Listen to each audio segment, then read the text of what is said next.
আল্লাহ অনেক বড় একটা বিপদ থেকে বাঁচিয়েছে আমাদেরকে। দেখতে পাচ্ছেন ফ্যানের সাথে গ্যাস বেলুন পেঁচিয়ে আছে। এটার মূল কারণ হচ্ছে আমার মেয়ে গ্যাস বেলুন নিয়ে খেলতেছিল হাতে।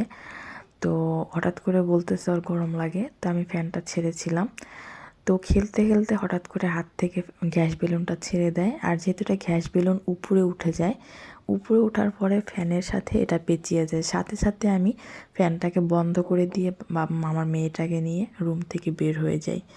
পরবর্তীতে এসে তারপর দেখি এই অবস্থা, ভিতরে যে সুতা ছিল সুতা পেঁচিয়ে তারপর হচ্ছে বেলুন মানে গ্যাস বেলুনটা পেঁচিয়ে গেছে।